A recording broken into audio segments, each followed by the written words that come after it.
Welcome to Being Human. This week I have not one, but two guests, EFOSA Ojomo and Karen Dillon, co-authors of The Prosperity Paradox with Clayton Christensen. To both of you, welcome to the show. Thank you so much for having us. Thank you, Richard. It's an honor to be here. And you're both looking great. Just before we came on air, there was some consternation about the video element of this, but no, you're looking great. So really looking forward to it. All right, so let's start with the book. And I read the book over the weekend. Fantastic. Definitely gave me some new insights on ways to think about innovation, how to think about development in countries that are seeking to increase their prosperity. So yeah, wonderful contribution, I think, to the conversation. Should we start at the start in terms of the genesis of this book? EFOSA, why don't you take that? Yeah, absolutely. I'll talk a little bit about how I got here, and then maybe Karen can also chime in on how she got involved in the project. I am originally from Nigeria, came to the U.S. Almost 20 years ago now, and came for college. And when I left, I had no intentions of ever going back. And so came to America, I studied engineering, got a job, and life was good. Bought a house, bought a car, everything was going well. And then I started reading books on development, economics, poverty, and it really struck me like nothing had ever struck me before. And it wasn't until the third book that I read about this 10-year-old girl, Amarich, who had to wake up every morning at 3 a.m. to fetch firewood to sell and essentially take care of her family. And I started thinking of what I was doing when I was 10, and it certainly wasn't that. And I decided that I wanted to figure out how to solve the problem of, Amarich, like that didn't need to exist in the world. And so one thing led to another. I started a nonprofit organization, and we did certain things in poor communities in Nigeria, but it wasn't enough.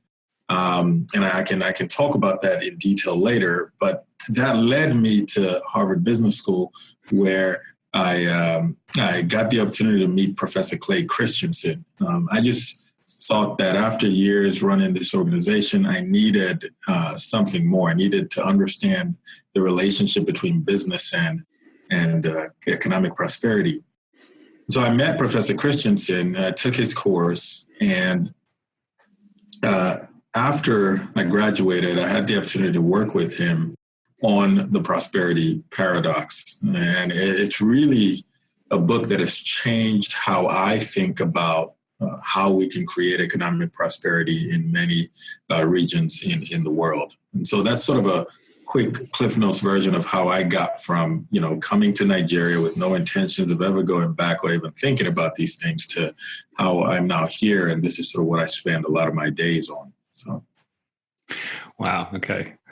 That's a long way from that. So were you originally aspiring to be an engineer? And yeah, I was. In fact, I did. I studied engineering. I was working for a tech company based out of Austin, Texas. I was with them for about 8 years, and things were going well. In fact, from 2000 when I came to 2008, I did not step foot in Nigeria. Like, I was in the U.S. I absorbed the American dream, and I tell people I bought a house and I bought a car. And the car was an SUV. So, Americans love those big cars. and it wasn't until I really started reading and grappling with these issues that I decided I needed to reorient my life around finding solutions to these problems. And that's when I came to Harvard, met Professor Christensen, and we began thinking about these things. So where do you spend most of your time now? I'm in Boston, based in Boston, but I travel a ton. The book came out a couple months ago, and so we're really just traveling a lot, trying to, what I say is preach the prosperity paradox gospel, not to be mistaken for the prosperity gospel. That's a different thing altogether. This is a prosperity paradox. Okay. And so that takes you back to Nigeria a lot, or? It will. So I guess one of the things I sort of I didn't go into detail on is when I read about that 10-year-old girl, I started an organization called Poverty Stops Here, and the organization was designed to build wells, provide microloans, and invest in some education in poor communities in Nigeria. And so from 2008 till about 2015, I went to Nigeria virtually every year. But I learned something really huge in starting and running Poverty Stops Here. We'd build a well in a community, and it was amazing, and we would celebrate it. But a few months later, the well would break down. And I really struggled with that. And so after building like 5 wells and the same thing pretty much happened, I thought there has to be a different way. There has to be something we can do differently. And that's really what triggered the need for more education, and really wanted to go back to school to find how business could really help solve some of these seemingly intractable issues. And we write about that experience in the book and define that strategy in a particular way. So. Right. And well, maybe that could be a hook for later as to, what are your conclusions of that inquiry. But turning to you, Karen, what drew you into this project? Well, I have been in the same circle as EFOSA for a few years because I've written a couple of books before with Clayton Christensen. And so he and I were sort of arm's length colleagues with the Christensen Institute and with my work with Clay. And I think 2 years ago, 2 springs ago, my daughter, who at the time was 16 and in high school, was taking a global leadership class, and she needed to bring in a speaker for her class, and every student had to bring in a speaker. And I remember her classmates had very impressive sounding people, connections at the World Bank, and somebody calling in from the World Economic Forum. And, we humbly didn't have those connections. So I tried to think, what could I do to help her get a good speaker in? And I only vaguely knew the research that EFOSA was working on. I knew it was interesting. I knew that he is the kind of personality that he is. And so I just asked him, would he be willing to go into my daughter's class and talk about the work, knowing it might be a big leap from what a think tank like the Christensen Institute and EFOSA are thinking about and talking about, and high school 16-year-olds. But he said yes, happily. I connected him with my daughter, and then I forgot about it, really sort of stepped out of it. But the night that she came home from that day where he had appeared in class, she was so bubbly and enthusiastic and talking about what had happened in class that day. And basically his ideas had ignited that class of 16-year-olds. And it just ignited my curiosity as well. If whatever he said, which I knew was theory-based and came from a sort of academic perspective, could be so exciting to a group of 16-year-olds, I was just really interested in getting involved and finding out more. So long story short, because I had been a writing partner for Clay several times before, I asked if I could help in any way. And here we are now as co-authors 2 years later down the line. So what did you say to those kids, EFOSA? That sounds impressive. Oh my. I think one of the things I remember saying was I tried to remind people that many prosperous countries today, including the United States, many countries in Europe, Japan, and so on, they didn't start off that way. A few hundred years ago, we were all really impoverished. And if you looked at the demographics of these countries back then, they were worse than many of the poorest countries we have today. But they did prosper, and they did achieve prosperity. And it's that process of going from poverty to prosperity that we had to uncover. It didn't do anyone much good if we compared the state of infrastructures and institutions in the U.S. today, in the United Kingdom today, with the state of institutions and infrastructures in Nigeria, in Ghana, in Bangladesh. And I said, what's fascinating is let's remember where we've come from. And so I shared some interesting stats, and I asked the class, hey guys, what country is this? And there were terrible stats, like, life expectancy, 46 years, 10% of people go to secondary school, and, the average household spends over 50% of their income on food. And of course, many said, Somalia, Sudan, and, really poor countries. And I said, this is the United States of America. And you could have seen their faces, right? They were all like, no way. And I explained, well, it's not America today. It's, a while back. And so I think that framing is really important. And what it did for me is it gave me hope that many countries that are struggling today can become prosperous. It's incredibly difficult. It's a tough road, but there is a process that can enable them to achieve prosperity.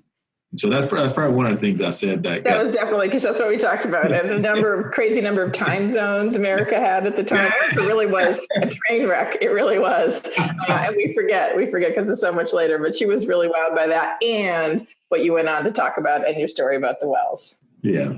Okay. Right. Okay. So maybe that brings us to the main thesis then. So what is this process for countries to achieve prosperity? Yeah. I'll start by explaining sort of why we've entitled it the prosperity paradox and what that means. That's chapter 1 in the book. See, when I walked into that poor village for the first time, I was struck by the poverty, right? And poverty always shows itself as a lack of resources.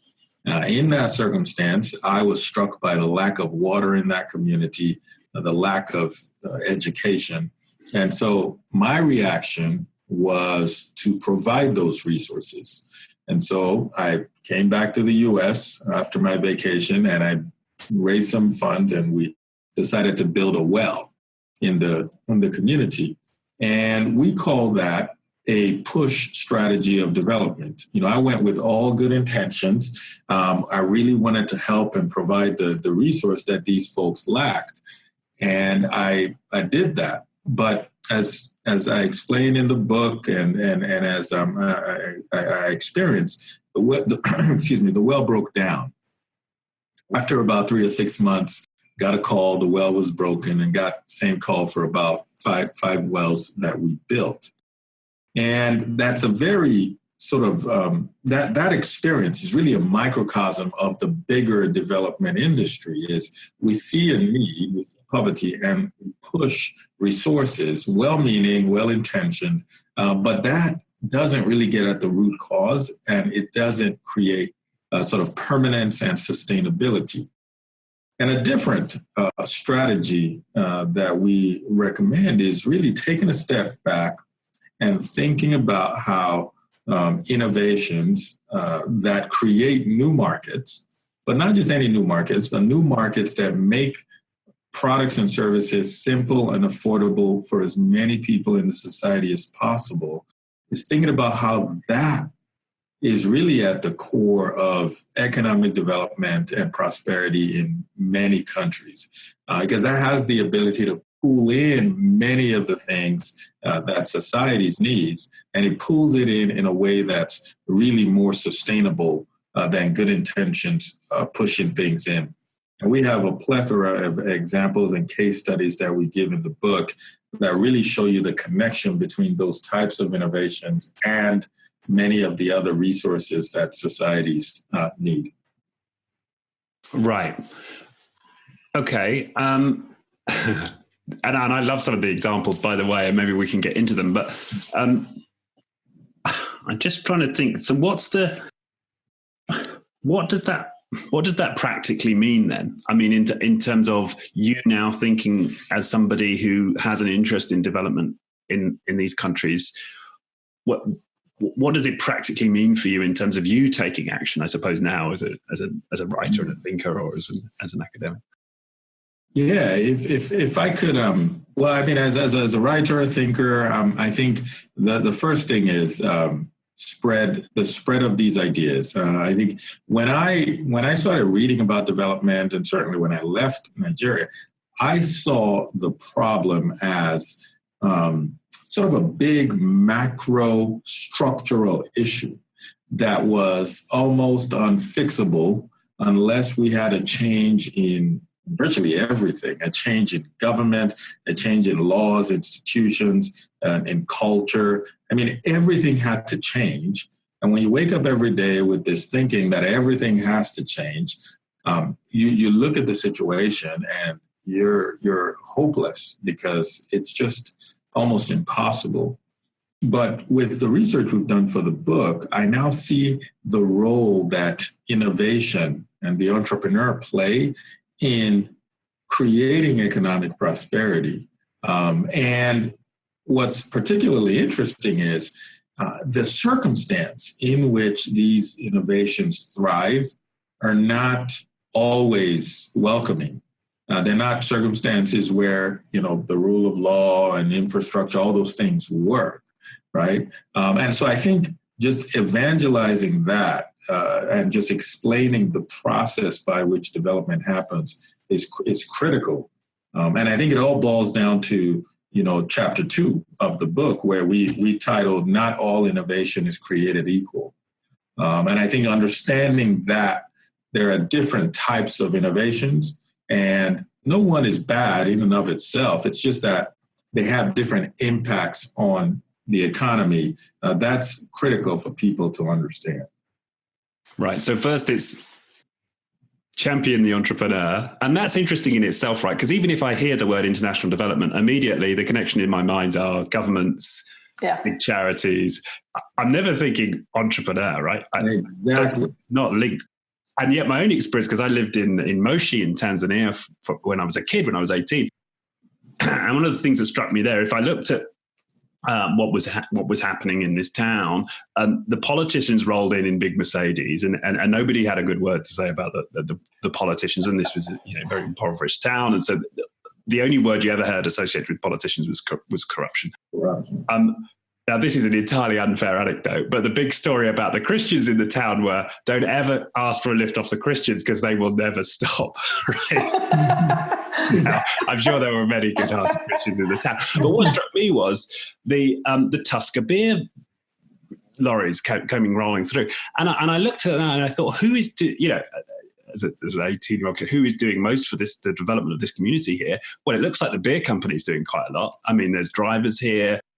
Presumably they've got a big interest in these roads getting out to the small shops where they were selling the beer. And so it's interesting reading this book now, correlates with that insight I had, when I was 18 years old. You're right. You sort of saw it in your own eyes in real time. It's the idea is not that business can take over and do everything that government should do, and that we should forget about the public version of it. It just should all be private. It is just understanding how important business can be, what a catalyst business can be, and specifically what we call the market creating innovations, which take this idea and then scale it so that it has the potential. It's not just a small market stall or something that creates 1 or 2 jobs. It's something that relatively quickly has the ability to create a lot of jobs, local jobs, and has the ability to, what EFOSA said, pull in infrastructure and institutions. All the things that would stop you from thinking about starting a business can actually be ignited by the right kind of innovation and entrepreneur at the right time in the right place. Right.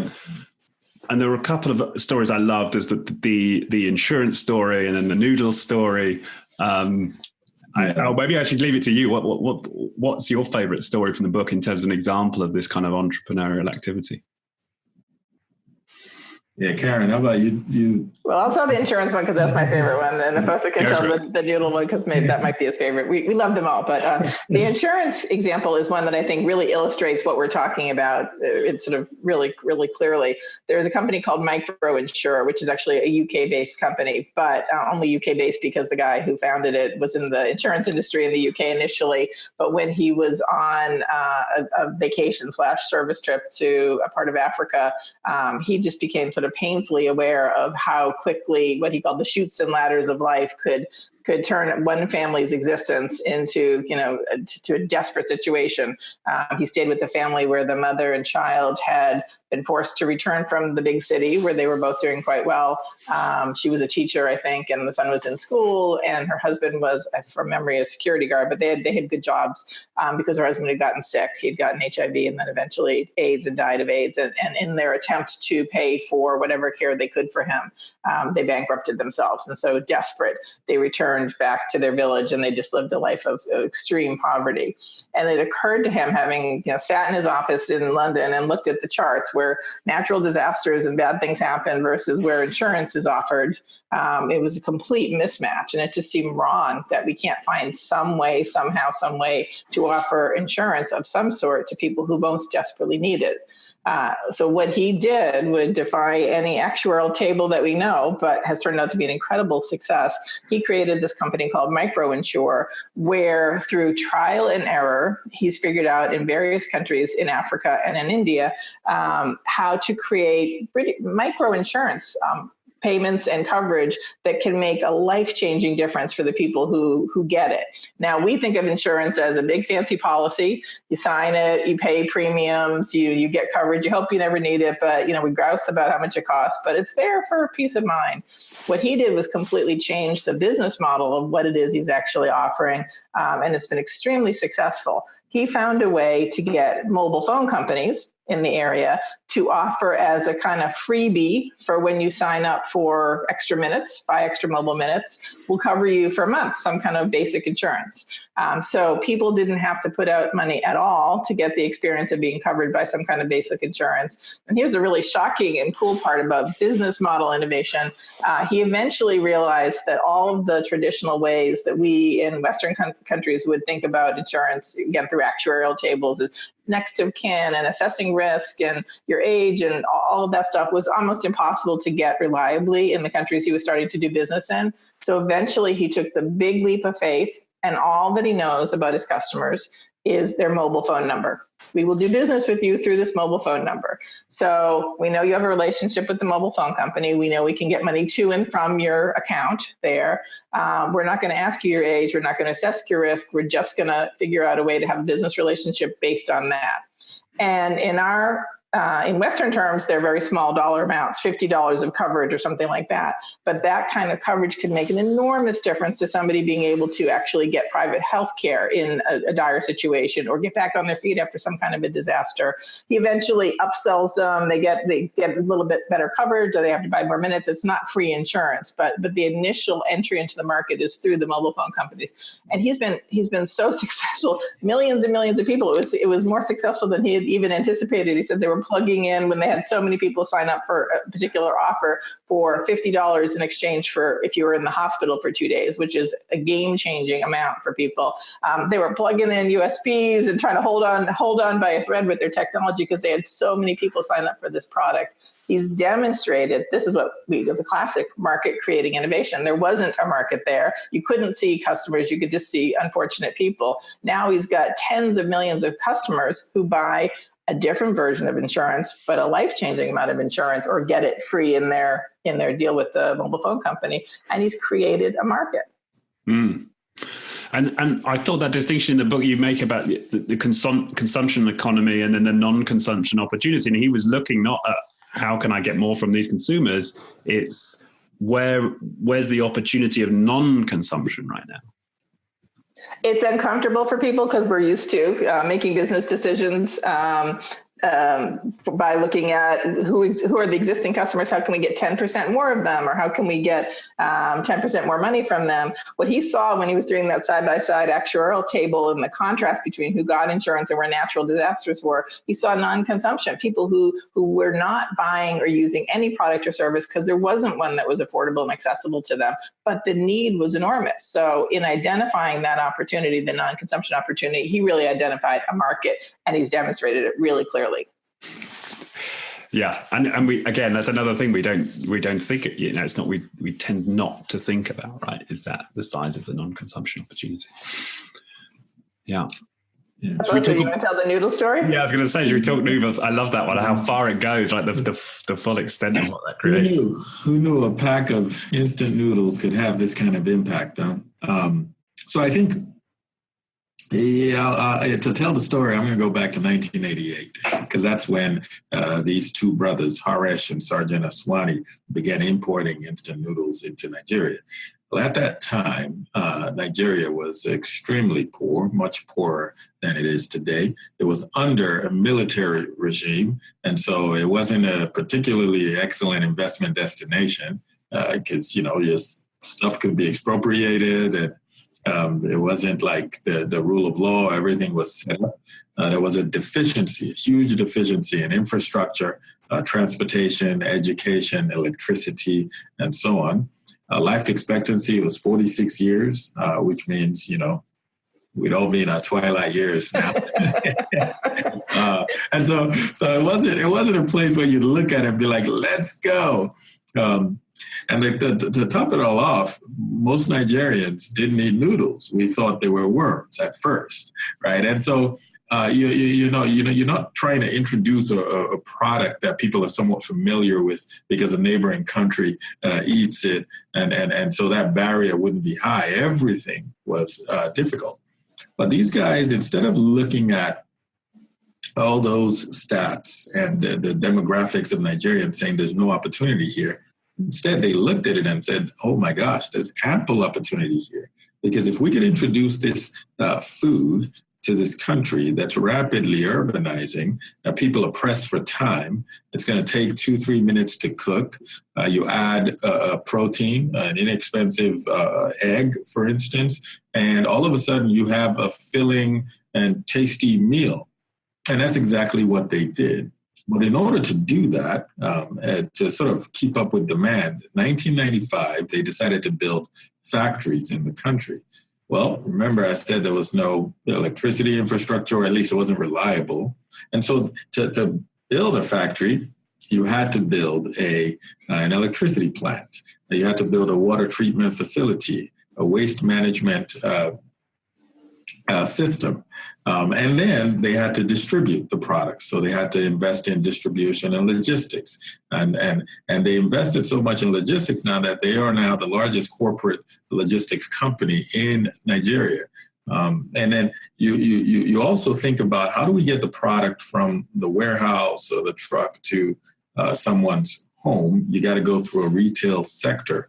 And the retail sector isn't quite as developed as it is in the UK, in the US. And so there's not Walmart or grocery stores all over the place. So they also had to invest in a retail sector. When you think about all the things that they invested in and pulled into the economy just to get a 20 or so cent pack of noodles from a factory to someone's home, it begins to show you the power of market creating innovations, because there was no market, and they created a market. And over the last 30 or so years, this company alone has invested close to $500 million in Nigeria. They run 13 manufacturing plants today. I already mentioned that they're the largest corporate logistics company in the country, with hundreds of trucks and vehicles, employing upwards of 8,500 people directly, and their supplier companies and partner companies bump that number up to roughly 50,000 people, right? This is direct employment. So we're not talking about indirect employment and sort of multiplier effects from that. And so you begin to see all these things. And, oh, by the way, Nigeria, a company where most people thought noodles were worms, now has 16 other players in the noodle market, right? All of a sudden, Nigerians now eat noodles. We're now one of the top per capita noodle eating countries in the world, right there with, Indonesia, South Korea, and so on. What's fascinating about this is they saw non-consumption. They saw that they could create a market. And the process they went through in creating that market was similar to the process of market creation that virtually all the entrepreneurs we've studied had to go through. So when we look at what Henry Ford had to do to create the market for automobiles in America, to make the car simple and affordable so many people in America could afford it, you begin to see the similarities, and you begin to see all the things that his decision to go that route, all the things it pulled into the economy. And we're really trying to illustrate how powerful that is in our book. We don't, say it's easy. We don't say, oh, what's wrong with you? Just go do it. We know it's tough, but it's a strategy that's not employed as much as it can be. Instead, I think with the best of intentions, we are really trying to push a lot of things onto these economies that make sense on paper, but they really have no staying power because we haven't created the market that can absorb them yet. And so that noodle story for me was just fascinating because, I grew up eating Indomie noodles, very tasty, and I had no idea how much of an economic development impact that had when I take every bite. Yeah, it makes sense, and as you say, the parallels with what happened in the early industrialization of the States and the oil barons getting involved in building the railways and so on. I'm sure there's many examples. So that leaves me with the question then. I mean, is there anything for governments to do? Is it just best that as much as possible, kind of governments just stay out the way, laissez-faire, and let the entrepreneurs, innovate? So, there is, right? But I think it's important to understand the sequencing of things, right? If we look at how governments over time have evolved to become bigger and more influential in society, what we'll see is entrepreneurs are the ones that really ignited the flame, is sort of how we say it in the book, and governments can fan the fire. Entrepreneurs ignited the fire and governments can fan the flame. And so governments have a role to play. They can, make sure that there's a level playing field. They can make sure they don't pick and choose favorites. But when we begin to think about all the things governments can do, they're not really rocket science, right? In other words, they're things that every person knows they should do. They should not steal public funds. They should make sure the courts are efficient and so on. And so, there's a role for government, but it's a role that is obvious. What we're really trying to do is say there's a missing piece in the puzzle.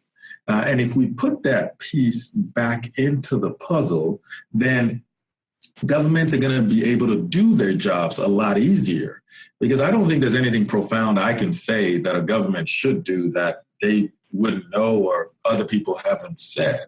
It's more so, what is the role of the entrepreneur in economic development, in creating prosperity, and how do we put that back at the center? And once we do that, we believe that governments, just as we saw in the U.S., in the UK, in Europe, Japan, South Korea, and so on, governments will sort of get in line, and they'll become more efficient. They'll become more responsive to the citizens. But it's incredibly difficult for that to happen without the entrepreneurs and the innovations. And that's one of the things we found. Right. And you also talk about, one of the things I thought was interesting as well is about the phases of corruption in a developing, nation, and how we can chart that and how that has an impact in terms of economic development. Yeah, I was waiting for you to mention that, Richard. We titled chapter 9 fairly provocatively, "Corruption is not the problem, it's a solution." Now I want to be clear that we are not saying corruption is good. Corruption is not good. But I think the approach we took in that chapter was not to say the obvious, not to say, look, governments don't steal money, become more efficient and become more productive, and your citizens will do well. No, it was, let's lean into corruption, this phenomenon. Let's understand it. Let's understand it better, understand what value it provides to people, and then see how historically we've been able to mitigate it in wealthy societies. And what we came up with was sort of, there's a spectrum of corruption. It's not in the same way we have chapter 2 is not all innovations created equal, but we could also say not all corruption is created equal. And there's a spectrum. And we sort of named the phase 1 is sort of where we all began. Virtually every country where you're really poor and it's overt and unpredictable. And that's where, you're not quite sure how or what it's going to happen when you invest in certain things, and if your property could be expropriated or things like that, right? And the phase 2 is covert and it's more predictable. That's where corruption is sort of a cost of doing business. And phase 3 is transparent. It's where, look, if you want to see where the government's getting a lot of its funds, including lobbying dollars, you have access to that. And the mechanism that gets countries from phase 1 to phase 2 is not by instituting new laws and new systems. It's really this market creation mechanism. And the more you give people an option so that they don't choose corruption, they don't hire corruption to do the things that they want to do in life, the better your chances are from going from phase 1 to phase 2. And phase 2 to phase 3, that's really when the laws and the systems begin to take shape. But what we find is it's a process. It's not an event where today a country's corrupt, tomorrow it's not.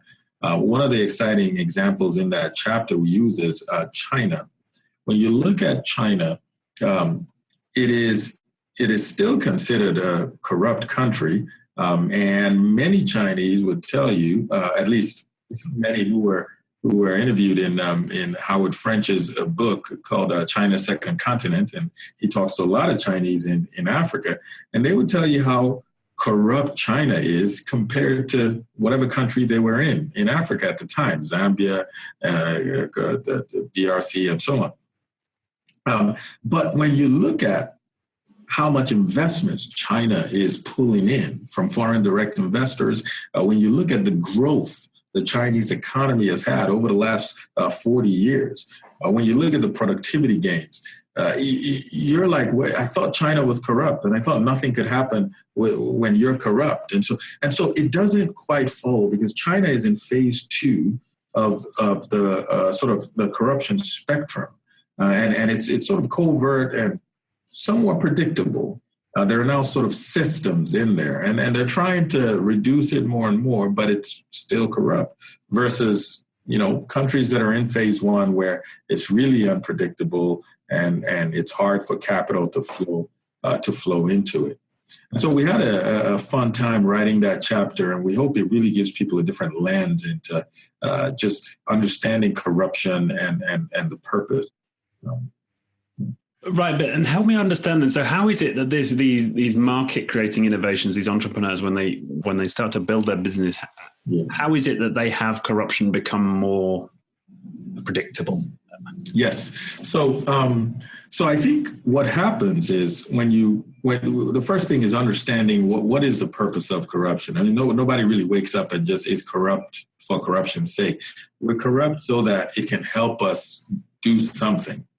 So it can help us get more money so we can pay our rent or pay our mortgage or, whatever, right?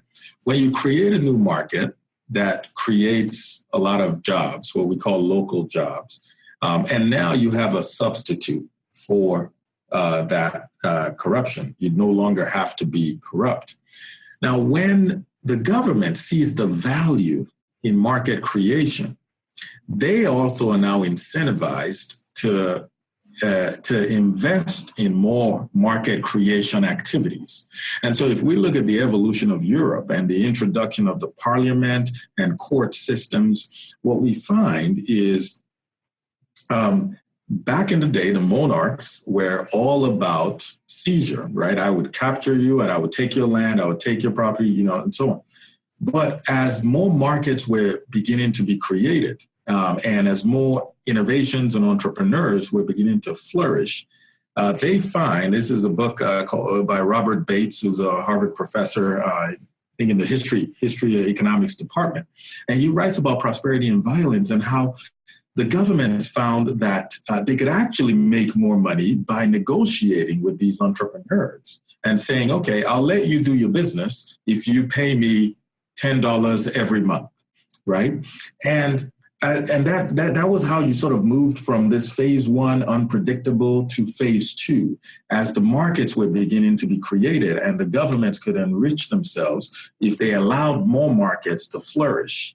And as more markets flourish, people get more jobs, the citizens become more prosperous. And with prosperity comes more empowerment. And over time, you begin to say, you know what, I'm not going to give you $10 a month anymore. I'd give you $8. Or and by the way, I'm going to give you $8 and you have to stop sending your stuff this way, and you begin to negotiate. And that's really what we have in prosperous countries. It's now more transparent, and there's a negotiation with the citizenry and the government. And it's a good thing, but we just have to understand the process. You don't get there overnight, and you don't get there by pushing these good laws and these good systems. We have to understand the evolutionary process of going from phase one, which is overt and unpredictable, to phase three, where it's more transparent. And so that's sort of how the process flows. Right. So better to fan the flames of entrepreneurial market creating activities, which puts a pressure on the state to become, at least in the first stage, more predictable in terms of its demand for payment, I suppose. Rather than sort of trying to preach institutional reform or how you should do this or that. Well, yeah, look, I'm not a moral arbiter. I mean, we a lot of research we cite in the book is stuff that other guys who study this stuff have found. I mean, upwards of 70+% of institutional reform projects fail. The majority that seem to succeed are mostly form over function. Nothing really changes. You look at Transparency International, big corruption watchdog, and they are telling us that we're getting more corrupt as the years go by, and democracy is beginning to fail more and more people. And so we can preach that gospel and sort of take the moral high ground, or we can really lean into these things and try to understand the process and how it works. And man, I look at China, I look at South Korea, the evolution of those economies, and I'm like, you can see them going through the phases. And you even go back far enough. You look at the evolution of the United States of America and how we started off sort of, where did we get the wild, wild west? I mean, we started off there. And as industrialization and capitalism grew, citizens got more empowered. They began to demand more, and things began to be more predictable. And now we have an economy that's fairly transparent. And so with good research, I think you have to separate how the world works from how you want the world to work. And I want every country to be prosperous and clean and so on. But I think as researchers and as writers, Clay, Karen, and I had to look at the evolution and say, hey, this is sort of what we saw. Tell us different, right? Tell us, and that's one of the things Clay does really well. It's sort of like, man, tell us why we're wrong so we can go back and improve it so we can make the world a better place. So have you made a few enemies amongst the kind of the intelligentsia of the NGOs and the corporate interventionists, the government interventionists? Well, I don't know yet. The book came out a couple months ago. We've made a lot of friends. My guess is the enemies are coming, but I have only one. I'm a not to get too personal, but I'm a Christ follower, and I've been commanded to love my enemies. So if I make any enemies, I'm going to do my best to love them. And I think Karen and she's the one who has even taught me more of how to how to build allies. We're very clear in this book that we're trying to help ignite a conversation. We don't think we have all the answers. We're just thinking to some extent, maybe looking at the problem with completely different eyes. We're not steeped in this world. We're looking at it from a different perspective, might offer people a helpful catalyst again for making some changes, improving. But we say at the end of the book, join the conversation. We're in it. We want to help. We want to fan the flames of a great conversation, but we don't think we have all the answers. Help us get better ones. Right. Yeah. And one of the things that comes to mind now as you're sharing this is the parallel with business. And that I bet if one were to do, in fact, it's striking in some senses how similar the statistics are. So we know from corporate change projects that we have a similar failure rate, actually, sort of 60, 70% of, corporate change initiatives fail. The top down interventions to change the structure of the company or make some specific intervention with the aim of, causing X.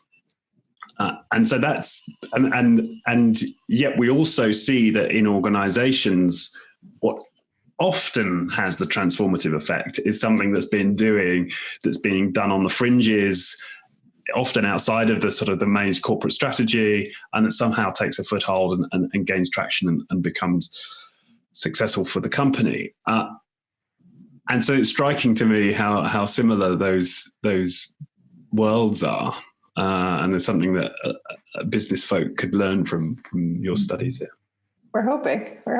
One really quick example that people might relate to that shows why a market creating solution can actually be so powerful is looking at the underground music streaming and music theft, basically, industry in America, right? For years, since I was in high school, everybody made mixtapes, right? That was technically illegal. There were laws against doing that. And it was a great American art form, creating the perfect road trip mixtape or the one for your boyfriend or memories of high school.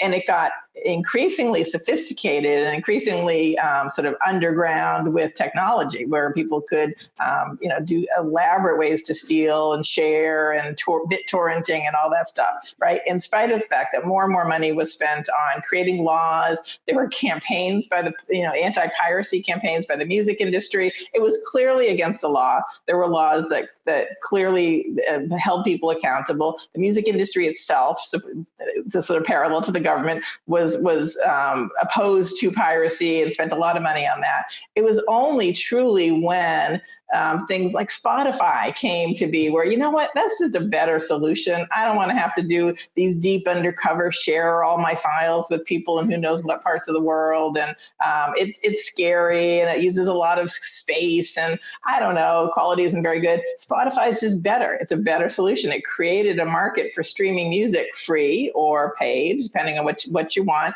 affordable and accessible, that just negated all that stuff. That's when we started really obeying the copyright and privacy laws. It's just a better product. It created a market. That is what did it, more than millions and millions of dollars spent lobbying and campaigning. I still remember people in front of Congress in the 1980s. None of that took hold. Now it took hold because we like the market we have. It's better for people. Right. And then we have some, there's a stabilizing effect of these mass market shifts, right? That sort of plays back on the system that initially might try to resist it. Exactly. Absolutely. Yeah. No, that's useful. What else? So is there anything else, because a lot of the audience here are, work in businesses. Is there anything else that you've drawn from the work that you think can be applied within businesses? I'd just like to point out to people that we're talking about it from a development standpoint today, but part of what we're identifying is enormous growth opportunity. This is just from a pure business perspective. Forget the feel-good parts of having development be part of it. When you identify market creating innovation, you're identifying new enormous markets. And so many businesses focus on the other types of innovation that we talk about in the book, efficiency innovation, the sustaining innovation, which move the needle a little, important to business, but they don't create giant new pockets of growth. Identifying in some in some places where you see non-consumption, no consumers, the business environment might seem inhospitable, but if you can create a business model and a product that's affordable and accessible and can solve a problem for people, that is new, enormous potential growth. So it's not just to feel good. This is actually like everybody's looking for new pockets of growth. See what some other entrepreneurs and innovators have seen and see what the potential is. It's really enormous. Right. And yeah, just to quickly unpack that a bit. So the efficiency innovations, that's about driving cost out. The sustaining is where you've got a set of consumers in. It's how do we get more from these consumers? And then, as you say, these market creating innovations centered on opportunities of non-consumption is where potentially you've got huge gains. Yeah. New customers, new opportunities, new revenue that you didn't count on at all before. This is a whole new pocket of growth. And again, once it's scaled, which is part of what we think makes it a market creating innovation, then that has enormous potential for growth. Right. Absolutely. The other concept I liked in the book is the jobs to be done idea. Do you want to just briefly touch on that? Sure, I'll talk about it quickly if you don't. So the idea is that people don't go around looking just to buy a product or service because I need a hammer or I need a drill. They're actually looking to solve a struggle, something they're trying to accomplish in their life. And we call that a job to be done. What am I trying to accomplish? And that job to be done actually it has some emotional components and some social components. It's not as simple as I need a hammer or I need a drill. It is, I need a hole in that wall because I want to put something up in my apartment that makes me feel like my home is a place that I like coming home to, and I can entertain people. It's far more complicated than just a simple, I've got to sell you this product because you need this product. You never need a product. You need to solve a struggle, or what we call a job to be done. And so when you identify market opportunities through the lens of how many people can we sell mobile phones to, that's a more limited way of seeing the world, as opposed to how many people are struggling to stay in contact with their family, who would like the ability to get doctors on the phone versus having to travel a day to get to someone. You identify the kind of the complexity of what they're trying to accomplish. Then you begin to see the right way to solve the problem, to create a solution or a product for that. So identifying an opportunity starts with understanding their job to be done, what they're struggling to accomplish. Yeah, and I can see how you come from that perspective. You're more likely to uncover pockets of non-consumption, because if I come from who might be the customer for this product, right. I've already, in a sense, created the market in my mind. But if I come at it from what jobs need to be done by these people, it's a different frame, and I might be creating a product that doesn't exist. If you look at the mobile telephone industry on the continent of Africa, for years, people didn't see much hope for it at all because there were very few landline customers. They were very expensive. They saw a limited number of potential customers, right? We're going to do the analysis of who's buying phones now, landlines, and how many more people can we get? And the numbers would seem relatively small.